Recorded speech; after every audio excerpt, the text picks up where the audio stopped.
आप सभी को जय श्री कृष्ण, राधे राधे। तो आज फिर सुनाते हैं लड्डू गोपाल की कृपा की दया की एक सत्य लीला कथा, जिसके माध्यम से आपको बहुत कुछ सीख मिलेगी। तो ये जो सत्य लीला कथा है ये प्रेरणा जी की जीवन में घटी हुई है। प्रेरणा जी राजपूत खानदान से हैं, बहुत ही रिच जो फैमिली होती है उसमें से एक है। अब इनकी शादी भी एक बड़े खानदान के बहुत खूबसूरत एक लड़के से होती है। बहुत सुंदर, बहुत अच्छा, मतलब प्रतिभा जी भी बहुत अच्छी थी, बहुत स्मार्ट थी, सब कुछ थी। और प्रतिभा जी के साथ सुंदरता के साथ साथ वो गुणवान भी थी। सुंदर तो थी ही, उसके साथ सुंदरता की वैल्यू तब बढ़ जाती है जब आप गुण भी हो आपके अंदर। अगर आप गुण हैं, आपके अंदर गुण नहीं है तो आप सुंदर होने में भी आपकी कोई वैल्यू नहीं होती। लेकिन अगर आप सुंदर भी नहीं हैं और गुणवान हैं तो आपकी वैल्यू बढ़ जाएगी। और दोनों अगर हैं तो सोने में सुहागा। तो जो प्रतिभा जी जो थी वो ऐसे ही थी, दोनों उसमें रूप भी था और गुण भी थे, दोनों बहुत संस्कारी भी थी। अब क्या होता है कि ये जब ससुराल आ जाती हैं, भगवान की कृपा से जो इनकी सासू माँ थी बहुत अच्छी थी। और कहते हैं ना कि अगर सास बहू का अगर रिश्ता बहुत अच्छा हो तो जीवन बहुत अच्छा जाता है। अगर किसी चीज़ का अभाव भी हो तब भी जीवन बहुत अच्छा हो सकता है। अगर घर के बड़ों के साथ, सास के साथ अगर रिश्ता अच्छा हो। सास बहुत समझदार थी, लेकिन जो इनके हस्बैंड थे वो बिल्कुल भी समझदार नहीं थे। इनको रूप का बहुत घमंड था, अपनी सुंदरता का बहुत घमंड था। उसके साथ साथ बहुत अय्यास टाइप के थे, पैसे की कोई कमी नहीं थी, रॉयल थे, बहुत ज़्यादा पैसा था, धनवान थे, गाड़ी बंगला सब चीज़। और वैसे ही उसी हिसाब से इनको अय्यासी भी बहुत करते थे, मतलब घूमना फिरना बाहर दोस्तों के साथ ये सब चीज़। और जो प्रतिभा जी थी उनको सादगी पसंद थी, ये सब चीज़ें बिल्कुल पसंद नहीं थी। दूर दूर तक का रिश्ता अब नहीं था इन सब चीज़ों से। और वो जैसे जाते बाहर, जैसे जब शुरू शादी हुई थी ना तो प्रतिभा जी को ले जाते तो इनको बिल्कुल अच्छा नहीं लगता था, क्योंकि इनके जो दोस्त थे वो भी इसी तरीके से थे, खूब खाना पीना पार्टी क्लब ये सब चीज़ें। तो ये जो थी ये बहुत संस्कारी थी, इनको बिल्कुल भी अच्छा नहीं लगता था। और ना ड्रिंक करना ना वो सब चीज़ें, ये तो बिल्कुल हाथ भी नहीं लगाती थी कभी। लेकिन उनके हस्बैंड चाहते थे कि ये भी मेरा साथ दे, लेकिन उन्होंने एक बार साफ मना कर दिया कि देखो आप बाहर जाते हो आप जाओ, मैं आपको नहीं रोकती, लेकिन मुझे ऐसी जगहों पर मत ले जाया करो, क्योंकि तुम्हारे जो दोस्त हैं वो मुझे पसंद नहीं है और ये सारी हरकतें मुझे पसंद नहीं आती। तुम करो एंजॉय, मैंने नहीं रोका आपको, आप करो, बहुत अच्छे से जाओ घूमो फिरो, जो कुछ करना हो करो, लेकिन मुझे मत साथ लेके जाया करो। ऐसे जब वो मना कर देते हैं तो अब ये तो और फ्री हो गया, अब तो और मस्ती करना घूमना फिरना और हर तरीके के मतलब कर्मों में आगे था। तो अब क्या होता है कि ये जो प्रतिभा जी जो हैं इनका जो जीवन है ना, अब एक तरीके से तो सारे सुख थे, लेकिन देखो जब पति अपने उसमें ना हो, तब पति हमारे विपरीत हो तो उसमें भी बहुत जीवन में कष्ट रहते हैं। अब धीरे धीरे जो था वो जो हस्बैंड था उसको अब इससे कोई मतलब नहीं रह गया, क्योंकि सारे शौक उसके होने लगे थे पूरे बाहर। अब ये जब भी इससे बात करता बहुत चिड़चिड़ा के बात करता, बहुत गंदे तरीके से हर दम बेइज्जत करने टाइप का वो करता, गंवार करके बात करता, इस तरीके से उसकी बेइज्जती करता। अब इनका जो ध्यान था, अब जब ये इस तरीके का वो हो गया, अब ऐसी बातें कौन बताता है, किससे बताए। अब इनका जो ध्यान था, क्योंकि इनकी जो सास थी ना वो बहुत अच्छी थी, वो भगवान की पूजा पाठ उसमें रहती थी, तो उनके साथ साथ ये भी साथ में लगी रहती थी और बहुत अच्छी थी, बहुत अच्छे से समझाती थी। इस वजह से भी, क्योंकि उन्होंने भी जीवन में ये सब चीज़, उनके जीवन में भी ये सब बीता हुआ था। इनके जो पिताजी थे, इनके जो हस्बैंड थे, मतलब इसके जो ससुर थे वो भी इसी तरीके से थे। तो उन्होंने ये दर्द ये सह चुकी थी, इसलिए उसको बहुत अच्छे से समझाती रहती थी कि देख बेटा, अपने जीवन को सही दिशा में लगा। तो ये लोग क्या करते हैं क्या नहीं, क्योंकि ये ख़ानदानी है इसी तरीके से। इसको मैं कितना भी समझा लूँ, तू कितना भी समझा ले, ये खुद से जब तक इसकी बुद्धि नहीं आएगी ना, तब तक किसी के समझाने में नहीं समझेगा।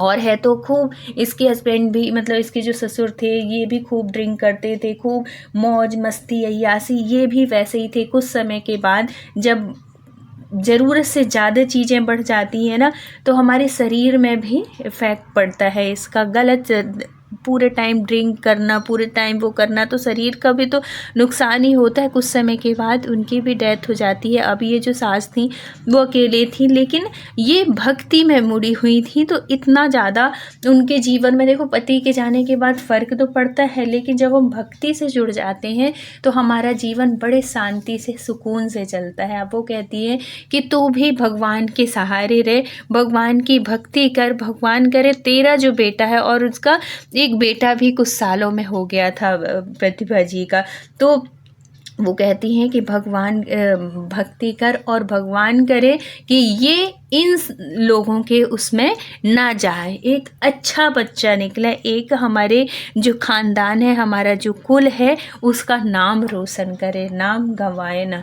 और ऐसे वो करते। अब क्या होता है कि ये जब खूब पूजा पाठ करने लगी, सब कुछ करने लगी, और जन्माष्टमी में खूब अच्छे से भगवान का श्रृंगार करती। पैसे की कोई कमी तो थी नहीं, मंदिर बहुत सुंदर था, नौकर चाकर खूब थे, तो घर को बहुत अच्छे से सजवाती थी, सब कुछ करवाती थी।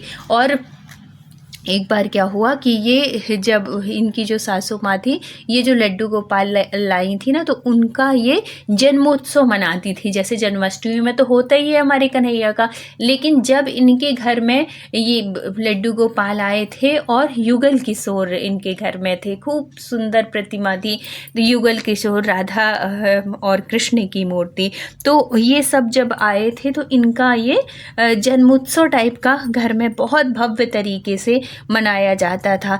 तो ये जो इसके जो हस्बैंड थे, ये इससे चिढ़ने लगे थे, प्रतिभा से बहुत चिढ़ने लगे थे। कुछ समय के बाद तो ऐसी स्थिति आ गई थी कि सामने पड़ती तो कुछ ना कुछ इनकी बहसबाजी हो जाती थी।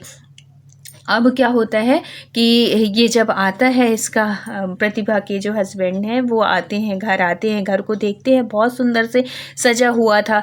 तो ये बोलते हैं कि आज क्या है, तो वो बोली कि आज तुमको पता नहीं है, आज हमारे गिरधर लाल, जो भी उन्होंने कन्हैया का नाम रखी थी अपने युगल किशोर का, उन्होंने बोला कि इनका प्रागट्योत्सव है, तो उसके लिए जो कीर्तन वाले हैं, भजन मंडली है, वो सब लोग आएंगे, और आज रात में जागरण है, प्रोग्राम है, ऐसे वो करते हैं, आज मत जाना आप, ऐसे जब वो कहती हैं। और आज बहुत सुंदर से अपने कन्हैया की झांकी बनाएंगे, सजाएंगे, थोड़ी सा तुम भी हेल्प कर दो, अपने खूब अच्छे से समझाती हैं कि देखो फालतू की चीज़ों से अच्छा है भगवान की भक्ति करो, इसमें तुम्हारी ही उन्नति होगी, सब कुछ होगा। जो माँ थी वो भी बहुत समझाती है, लेकिन जो बच्चा गलत उसमें निकल जाता है ना, उसको सही दिशा का अगर कोई समझाता है, सही बात बताता है, तो उसमें भी उसको बुराइयां ही नज़र आती हैं, क्योंकि वो गलत रास्ते पे चल रहा है। अब वो मानने को तैयार नहीं। अब वो कहती हैं कि अच्छा ठीक है, कुछ मत करना, लेकिन एक काम कर देना, कि वो टेलर के लिए बोलती है कि टेलर के यहाँ पे पोशाक पड़ी हुई है युगल किशोर और कन्हैया जी की, तो कल जो प्रोग्राम है उसमें वही पहनेंगे, इसलिए उनको बस ला देना। तुम दूर है, अब मैं जाऊंगी तो टाइम लगेगा, तो तुम जाके ला देना। ऐसे जब वो कहती है, प्रतिभा जी बड़े अच्छे से प्यार से बोलती है, और है तो कहती है कि, तो वो कहता है कि ठीक है। अब उसके दिमाग में एक खुरापात सोचता है, वो सोचता है कि ऐसा करूँगा कि ये इतने अच्छे से वो करी है, भगवान की कपड़े सिलवाई है, तो मैं इसको कपड़े ही नहीं दूंगा, तो इसकी बेइज्जती होगी, और सबके सामने वो पुराने पहनेंगे, या सोच के वो बहुत खुश हो जाता है और है तो उसके मन में यही लगता है कि कल इसकी बेइज्जती होगी। ये जो इतनी खुश हो रही है, इतना खुश हो के सब कुछ कर रही है, इतना उससे सिलवाई है युगल किशोर के कपड़े और है तो लड्डू गोपाल के, कुछ नहीं मिलेगा, कल मैं लाऊंगा ही नहीं, लेके कहीं दूर चला जाऊंगा, ऐसे वो मन में अपने प्लान करता है, ऐसे सोचता है। अब क्या होता है, दूसरे दिन वो निस्फिकर हो जाती है। उनकी जो वाइफ होती प्रतिभा जी की कि चलो ये बोल दिए हैं तो ला देंगे। अब वो टाइम से भेज देती है कि जाओ कपड़े ले आओ, टाइम से तैयार कर देंगे, शाम को जागरण होना है, ऐसे वो करके वो खुशी खुशी जाता है, मतलब घर से खुशी खुशी निकलते, क्योंकि उसके अंदर तो इस तरीके का चल रहा था कि मैं लाऊंगा ही नहीं, और वहाँ जाके टेलर से जो है कपड़े ले लेता है और है तो कहीं अपनी गाड़ी में रख देता है, दूसरी गाड़ी में, और है तो दूसरी गाड़ी से वो आ जाता है और कपड़े लेके नहीं आता है। और जब घर आता है बहुत टाइम के बाद जब आता है, अब वो बहुत मन ही मन बहुत खुश है, लेकिन बाहर से वो दिखावा ऐसे कर रहा है कि जैसे बहुत दुखी हो, घर बड़ा उदास हो के आता है, लेकिन अंदर अंदर तो वो बहुत खुश है। तो रास्ते में उसको मतलब दरवाजे में ही वाइफ मिल जाती है, प्रतिभा जी मिल जाती हैं, और वो बहुत बड़े खुश हो के उसको बोलती हैं कि अरे इतनी देर क्यों लगाए आप, चलो वो शुरू हो गया है, जागरण शुरू हो गया है, आरती करना है, ये करना है, वो करना है, सब बहुत अच्छे से वो बोलती है। तो बोली कि अरे मैं तो इसके कपड़े लेके नहीं आया, उसके बाद भी ये इतनी खुश है, आखिर बात क्या है। तो बोली कि देखो बिल्कुल एकदम इतने परफेक्ट सिला है कपड़े कि तुम देखोगे ना तो देखते रह जाओगे। बोली कि और फिर बाद में वो जो प्रतिभा जी थी वो कहती है कि तुम अपने दोस्त के हाथ क्यों भिजवा दिए थे, जल्दी से आना था ना तुमको भी टाइम से, और कहाँ पे रह गए थे इतनी देर तक। बोले दोस्त के हाथ, कौन सा दोस्त लाया था। फिर वो बताती हैं कि वो कुछ नाम लेती हैं और बोलती कि वो दे के गया है। तो जब वो गाड़ी में जाके देखते हैं तो गाड़ी में तो वही कपड़े रखे थे जो इसने बोला था, मतलब जो टेलर के पास से ही उठाया था। और जब वापस आके देखता है उनको तो वहाँ पे भी वही कपड़े पहने। तो फिर बाद में वो अपने दोस्त को फ़ोन करता है और पूछता है कि तू कपड़े कहाँ से लेके आया था, मैंने तो तेरे को कपड़े दिया नहीं था, तो तू कैसे दे दिया उसको कपड़े, ऐसे करके बोलता है। तो वो जो दोस्त था वो बोला कि मैंने तो कोई कपड़े ही नहीं दिया, और मेरे को तो तूने दिया नहीं, तो मैं कहाँ से कोई से कपड़े दूंगा, ऐसे करके वो भी बोल देता है। अब उसको बड़ा आश्चर्य होता है कि आखिर ये कैसे हुआ, ना मैंने दिया ना मेरा दोस्त दिया, और ये जो कपड़े हैं जो टेलर से जिसने सिलवाए थे वो तो मेरी गाड़ी में ही रखे हैं, तो हूबहू वही कपड़े ये कैसे पहने हैं, आखिर लाया कौन। और यही मतलब दिमाग में उसके चलता रहता है, और वो जाता है वही स्थान पे जहाँ मंदिर था, जहाँ जागरण हो रहा था। जब वो जाता है तब जो गया था वो नहीं था, वो बिल्कुल एकदम उसका जो मन था, उसका जो दिमाग था, एकदम से भगवान की भक्ति में भगवान की तरफ मुड़ जाता है। और जैसे ही बैठता है उसके झरझर झरझर आंसू बहने लगते हैं। तब उसको विश्वास हो जाता है कि हाँ भगवान कुछ है, भगवान में कुछ शक्ति जरूर है, भगवान तभी ये लोग, मेरी जो माँ है और मेरी जो वाइफ है, इतना मानती है भगवान को। और उसके बाद से उसको इतना विश्वास हो जाता है, इतना मतलब इतना भाव उसका आ जाता है भगवान के प्रति। वो उसकी जो जितनी भी गलत आदतें थी, जितना भी इस मतलब दोस्तों की गलत संगत, ड्रिंक करना, यासी करना, सारे जितने अवगुण थे, उसी रात उसके सब कुछ छोड़ देता है भगवान के चरणों में। वो ऐसे मतलब नतमस्तक हो जाता है और सारी बुराइयों को अपनी त्याग के और भगवान की शरण में आता है कि भगवान आज आपने मेरी आंखें खोल दी, और भगवान की भक्ति करने लगता है। ये देख के उसकी माँ इतनी खुश होती है, इतनी खुश होती है, और उसकी जो बीवी थी वो इतनी खुश हो जाती है कि ऐसा लगता है कि उसको जीवन का सारा सुख मिल गया हो। अब भगवान की कृपा से जितनी पूजा पाठ इसकी माँ और वाइफ करती थी, उससे कहीं ज़्यादा भगवान में वो ध्यान लगाने लगता है। सारी बुराइयाँ छूट जाती हैं, सारे जो गलत दोस्त थे वो सब छूट जाते हैं और भगवान की कृपा से वो अपने काम में मन लगाता है, खूब दान धर्म करता है और इतना जो उसका जो वैसे ही धनाढ्य था, पैसे वाला था, पैसे की कोई कमी नहीं थी।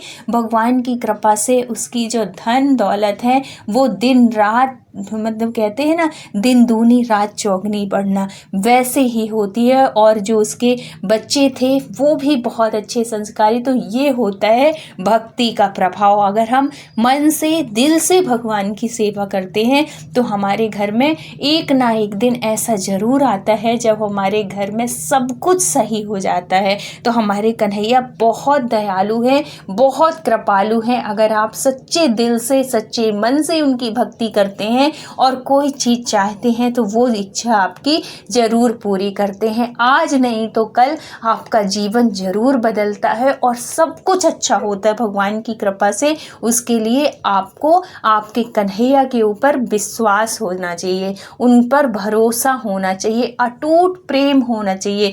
तब भगवान भी वो कृपा करते हैं और है तो वो ऐसी मतलब उसके जीवन में ऐसी कृपा होती है कि सब कुछ बदल जाता है। ऐसे ही हुआ इनके हस्बैंड के साथ। वो सब कुछ सारी बात अपनी वाइफ से, अपनी माँ से बताते हैं कि उस दिन ऐसे ऐसे, क्योंकि सबको आश्चर्य हो रहा था कि ये ऐसे कैसे बदल गया, कैसे सब कुछ बिल्कुल छोड़ दिया अचानक। तो एक कोई भी इंसान हो जिसकी गलत आदतें पड़ जाती हैं वो अचानक छूटती नहीं है। तब उसके माँ ने से बहुत अच्छे से पूछा, वाइफ ने पूछा, तब उसने बहुत अच्छे से बताया। और जो इतना गंदा व्यवहार था उसका अपनी बीवी के प्रति, प्रतिभा जी के प्रति, एकदम से सब कुछ बदल जाता है। बहुत ही सादगी के साथ, बहुत ही प्रेम के साथ उसके साथ रहने लगता है।